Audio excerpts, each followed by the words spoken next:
One of my good friends, a guy who I just so admired, is Peter Schweizer, I still admire him. He is the president of the Government Accountability Institute. He is the host of The Drill Down, which is a podcast. He has written numerous books. He's an investigative reporter, been on this program a million times, and is always way ahead of the game.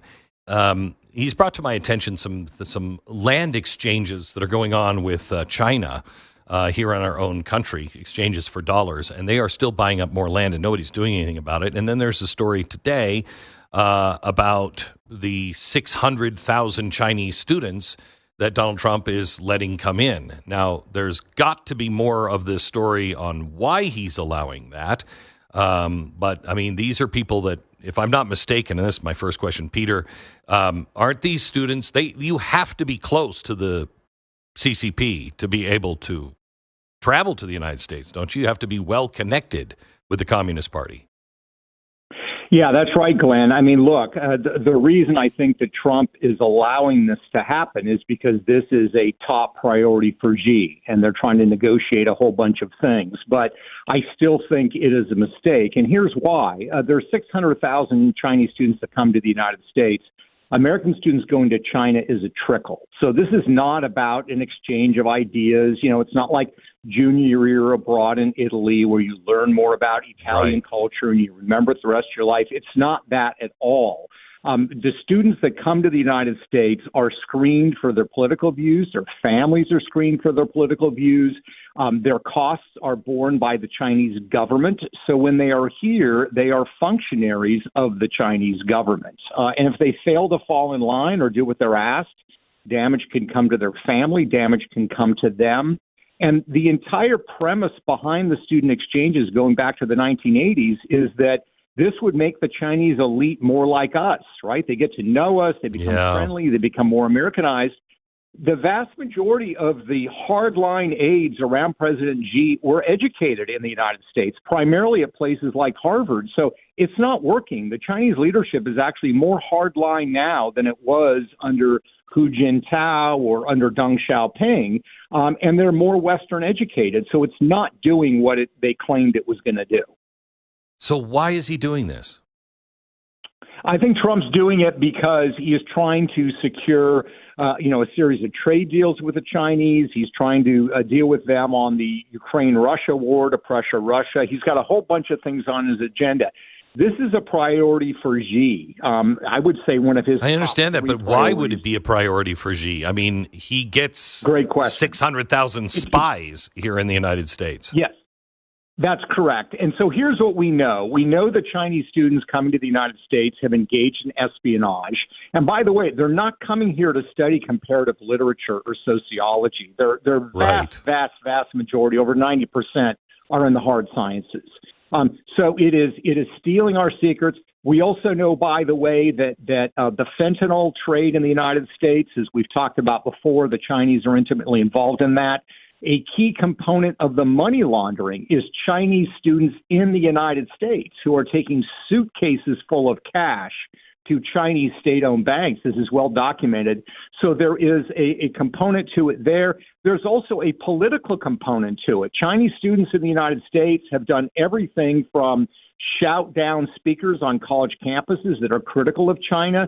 There have been reports in California of Chinese students being bused to places like San Francisco to engage in counter protests when people are, concerned about human rights in Tibet. When President Xi, visited San Francisco, there were thousands of Chinese students bussed in there to organize pro-Xi rallies. So there's also a political force component to this. Wasn't there two students, or were they just scientists just recently that were trying to bring in really dangerous stuff, and we caught them, but twice we caught them? That just happened a couple of months ago. Do you remember that story, Peter? Yes, that's exactly right. And so, these were scientists, but these are scientists that oftentimes are educated in the West. They take on research lab positions at American universities like the University of Michigan, as in this particular case. And so they sometimes bring in dangerous things. There was a report in Canada of Chinese students that were bringing in pathogens related to COVID back in 2019, widely reported in Canada. So it's an enormous problem, and it's not really something that we are focused on. Again, we are treating them as if they're German exchange students or Americans studying in Italy. That is not how China views this. They view this as a component and an extension of the state, and the students need to fall in line, and if they don't, they're going to suffer serious consequences. Donald Trump is so strategic, and nothing he does is without several things down the line. He's usually playing 3D chess. He's way ahead of everybody else. I cannot imagine what we're getting out of this that would balance this in our favor, but we'll have to see. Is anything being done on the Chinese buying up land? I know you're on a big story now about how much land is being purchased up in the Northeast. That is extraordinarily dangerous. Yeah, so we're working on a report right now. One of our top researchers picked 20 military bases at random in the United States, and he wanted to look at land records and say, of those 20 military installations, how many have Chinese-owned land that is just adjacent to those military bases? The answer, Glenn, is all 20.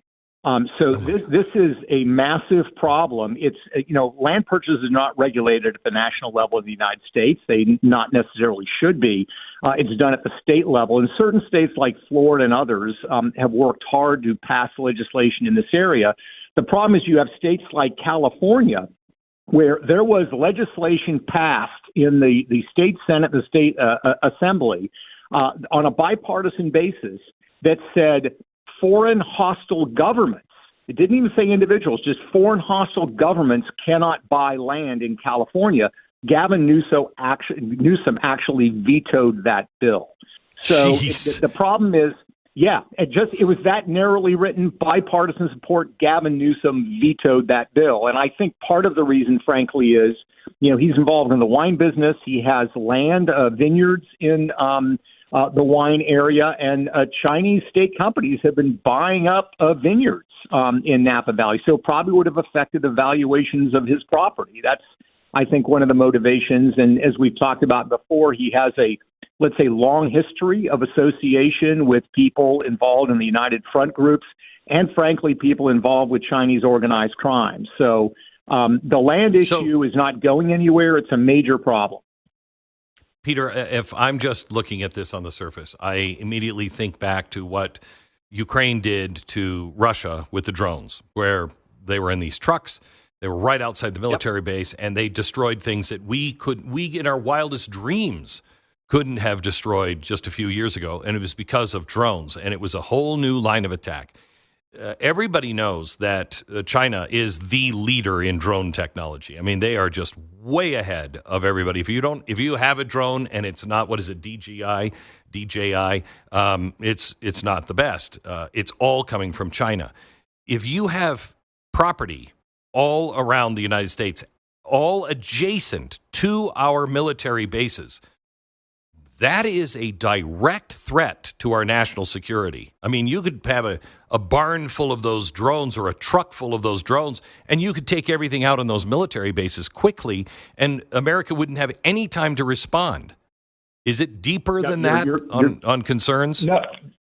Well, I think that's the main one is, right, the ability not only to cause kinetic damage, as the Ukrainians have shown, by you flown drones and you blow things up. And look, even our most secure military bases are not going to be able to defend against attack like that. You have the additional problem that you could do something more stealthy. You could take drones, with pathogens, with poisons, and introduce them into a military installation. So it's a massive, massive problem. And the notion that we can't even limit the Chinese government or government state-owned, companies from buying real estate, that somehow is a violation of some constitutional right, as if the Chinese government has constitutional rights, in the United States is patently absurd. So this is something we've got to continue to address. We're going to keep exposing it. You've been on the front lines of it, Glenn. And it's one of those things I think that people innately understand. When you think about currency flows, when you think about money laundering, it gets complicated. This is very real and basic really and understandable. Yeah. Peter, as always, thank you very much. Thanks for your hard work. We'll talk again. Peter Schweizer. Thanks, Glenn. You bet.